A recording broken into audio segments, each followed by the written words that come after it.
ইন্নাল হামদালিল্লাহ। আমি আপনাদেরকে আজ এমন একটি সূরার সাথে পরিচয় করিয়ে দিব যা অন্তরে প্রশান্তি যোগায় এবং অন্তরে প্রশান্তি তৈরি করে। আমরা প্রায় সময় একটি কমন সমস্যার সম্মুখীন হয়ে থাকি, আর তা হচ্ছে ডিপ্রেশন অথবা হতাশা।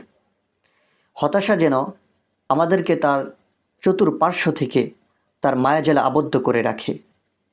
এই হতাশা বিভিন্ন রকমের হতে পারে, চাই সেটা পারিবারিকভাবে অথবা সামাজিকভাবে।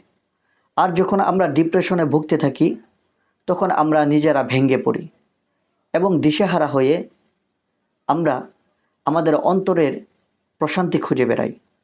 রাসূল সাল্লাল্লাহু আলাইহি ওয়াসাল্লাম যখন কিনা বিষয়ে চিন্তিত বোধ করতেন তখন তিনি এই সূরাকে বেশি বেশি তিলাওয়াত করতেন। সেই সূরাটির নাম হচ্ছে সূরাতুদ দুহা। আল্লাহ তাআলা বলেন, ওয়াদ-দুহা ওয়াল-লাইলি ইযা সাজা মা ওয়াদ্দাআকা রাব্বুকা ওয়া মা ক্বালা ওয়ালাল আখিরাতু খায়রুল লাকা মিনাল উলা ওয়া আখিরিল আয়াহ। যখন আমরা ডিপ্রেশনে ভুগতে থাকি, যখন আমরা হতাশার মধ্যে থাকি, তখন এই সূরাকে যদি আমরা বেশি বেশি তিলাওয়াত করি, আপনি আপনার অন্তরে প্রশান্তি উপভোগ করতে পারবেন ইনশাআল্লাহু তাআলা।